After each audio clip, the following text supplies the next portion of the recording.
Welcome to Mr. Marr's 3-Minute History. Quick summaries about a range of different history topics. Today we're going back to a time in the late 1800s and early 1900s when many Jews were moving to Scotland. We're going to look at a range of different issues about this. Perhaps the most obvious one is, why was there many Jews that came to live in Scotland in this period? Well, the simple and sad fact was to escape extreme persecution. In many parts of Europe, Jewish people were either isolated from society or in many cases even attacked. And whilst perhaps what happened in Nazi Germany is most famous for Jewish people seeking to escape, there were other parts of Europe where this was found as well. Areas such as Poland and Russia were witness to pogroms, which were attacks on Jews. Therefore many Jews came to Scotland in the hope of escape, but in the long term they didn't actually want to stay here. Huge numbers of Jews that came to Scotland did so as a short-term measure. They hoped to make enough money and then go to America where they believed they would have a better life.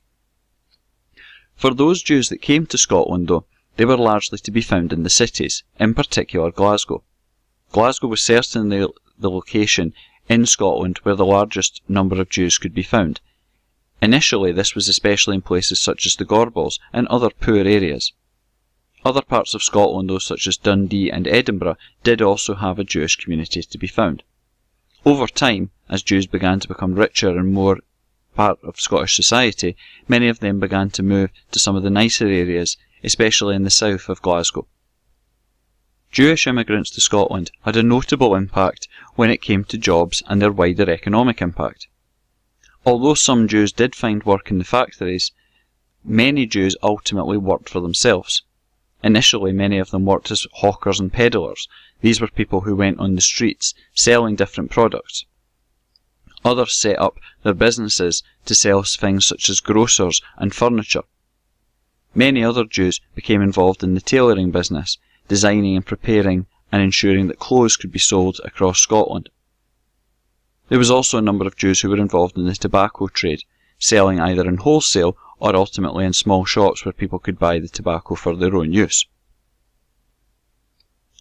Other Jews found work opening their own bakeries, and over time, especially as Jews gained more money and could afford to do things such as go to university, many Jewish people found work as jobs such as lawyers and doctors. Jewish immigration to Scotland also had a social and cultural impact.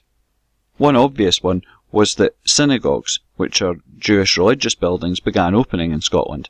For instance, the oldest synagogue to be found in Scotland is in the Garnet Hill area of Glasgow, but other parts of Scotland saw synagogues built as well. Jews also had their own very distinct cultural identity. Many of them continued to speak their own language of Hebrew and Yiddish, and especially in places like Glasgow, there were Jewish newspapers that were printed too. There were also Jewish burial grounds purchased as well, and this allowed Jews to be buried within their own cemeteries.